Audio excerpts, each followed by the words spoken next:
Welcome to the Magic Mirror.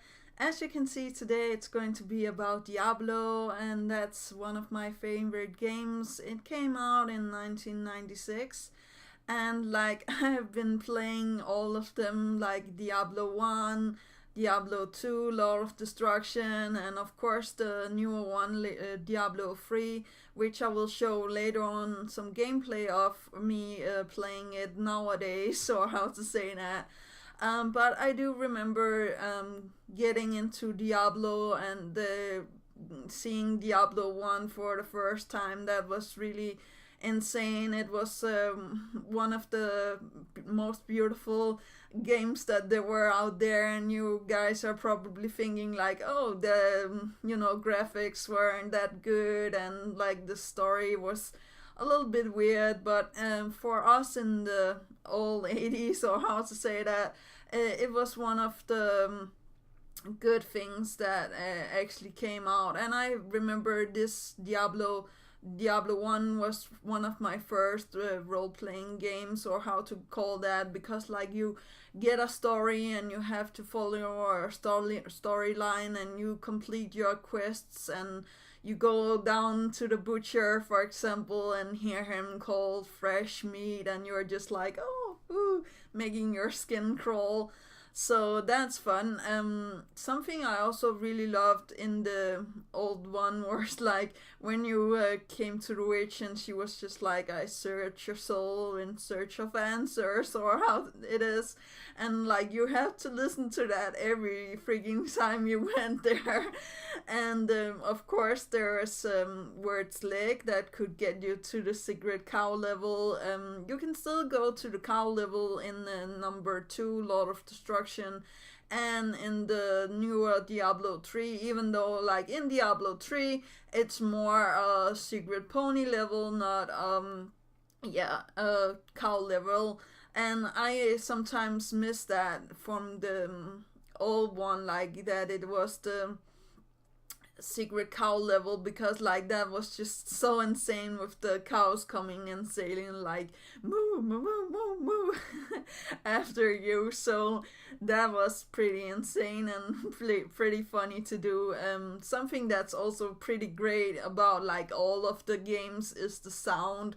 Not only the sound from the game itself, but also the underscore of the game, like the full-on scores from Diablo, is some of the ones that I really enjoyed, and that I really like to listen to. Actually, also when I'm not even playing. So yeah, that's a good thing. Something I also really enjoyed was all of the artwork, the monsters, the specific details that they had. And like I do remember in the Diablo 1, like there were these ghosts that sucked all of your energy. And like later on in, I think it's in number 2, Lord of Destruction, when you came further on, it they were resistant to everything, and it was just like really hard to kill. But there's of course monsters that are when you hit on them they blow up, or there's the small irritating pigmen, or what they're called, that's jumping onto each other and then blowing fire at you. I remember dying trying to get the knife, or what it is, in the first couple of quests, because like that was actually really hard in the jungle, and when you're following the Dark Wanderer and stuff like that. And I believe like that's from Diablo 2 as well. Something I really did like from Diablo 1, and wanting, of course, spoilers here, was that you're actually playing as the one that becomes evil, because like in the end scene it doesn't end with like your hero living happily ever after. No, it ends with like your hero taking the soul stone, this red soul stone from Diablo, and putting it in his own like skull, to prohibit it like anyone else to get the power or becoming Diablo, turning himself into the Dark Wanderer. And this didn't change, even though if you took the female character and were heard like there was a female character and a male character that you can choose upon, like it would still be the same cutscene about like the man actually putting it in his face. So like that was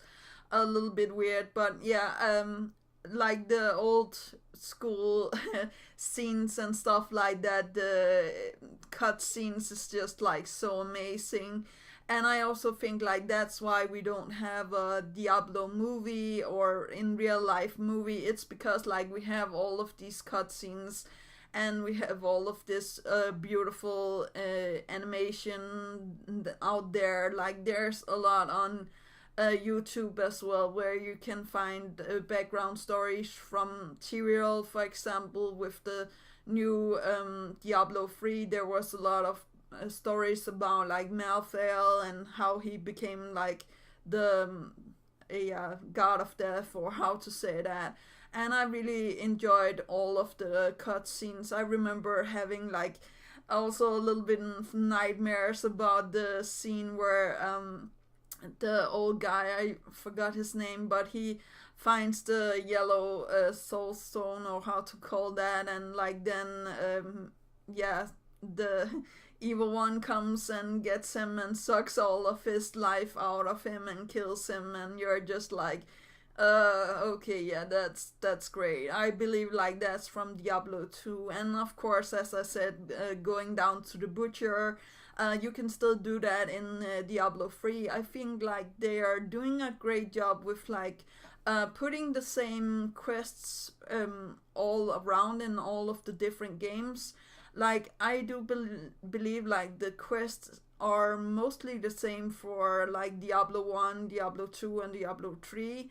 And like besides like coming and rescuing Deckhead Cain, that's only something that you have to do in Diablo 1 and 2, I believe, as far as I remember. But yeah, there's a lot of the same quests and stuff like that that goes again, and finding stuff like Word's Lake, or the box where you can turn diamonds into bigger diamonds and stuff like that.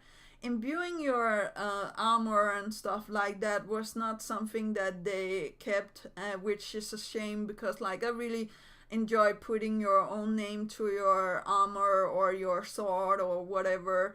But it still has the imbuing part with the gems and the runes and stuff like that. So that's pretty nice.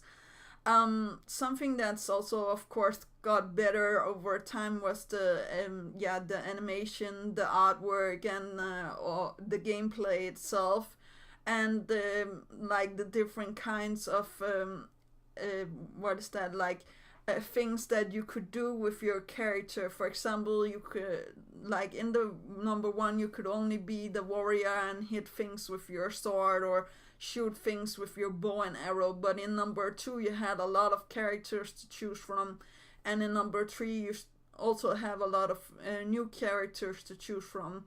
A character that I actually miss a little bit from number two is the druid, because like he could summon wolves and ravens and stuff like that. And number three, I don't think like we have such a character. We more have like the all of the other characters. And being like, for example, a crusader, you can use your power and jump from the high heavens and down upon your enemies, and that's also really great, something that I really enjoyed doing. But yeah, actually, that was more than that I have to say about Diablo. I know like this was a pretty long one. But Diablo was one of my favorite, and still is one of my favorite games of all times. The story, as I said, the animation, the details and stuff like that is just so great to me, and the music, of course.